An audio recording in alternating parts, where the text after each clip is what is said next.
Russie, février 1917.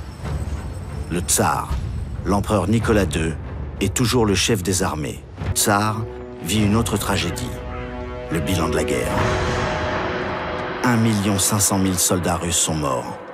Près de 5 millions ont été blessés. L'armée russe commence à se mutiner. Beaucoup de soldats abandonnent leur poste pour rejoindre leurs femmes qui manifestent le 23 février 1917 à Saint-Pétersbourg contre la guerre, la faim, l'absence du mari. Les étudiants et les ouvriers se joignent à elles. Et c'est le début de la révolution russe.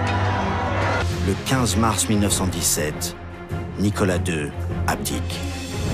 Mais l'agitation est telle que le Soviet, le conseil révolutionnaire de la capitale, exige de mettre fin à la dynastie des Romanov, qui a entraîné la Russie dans le monde en guerre. Un gouvernement provisoire, plus modéré, où s'impose le ministre de la Justice, le socialiste Alexandre Kerensky, envisage de laisser partir le tsar déchu en exil. En Russie, la révolution va-t-elle mettre fin à la guerre?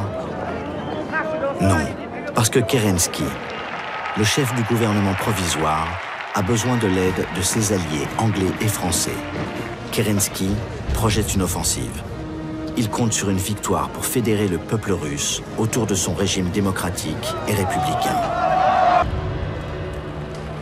Dans cette Russie anéantie par la guerre, cette Russie de la misère, de la famine et de la désorganisation de l'armée, Lénine dit: la paix, le pain, la liberté et la terre sont nécessaires à cette masse.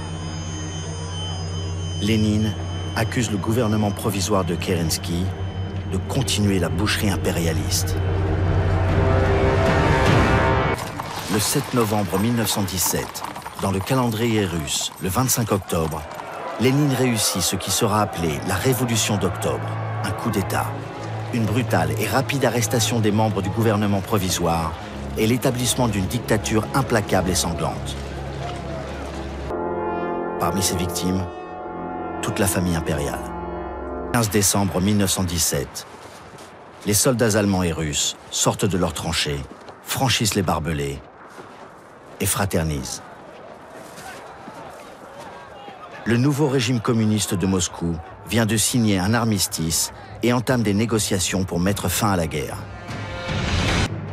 Nous devons arriver à un compromis avec les bandits impérialistes.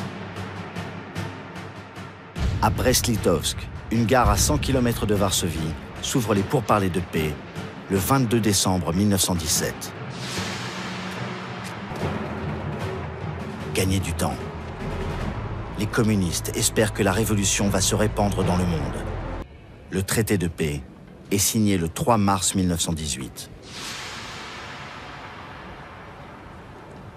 La Russie est amputée de près d'1 million de kilomètres carrés et du quart de sa population.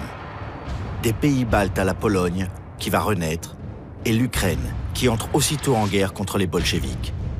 Ludendorff a réussi son coup. Il peut transférer une grande partie de son armée à l'ouest.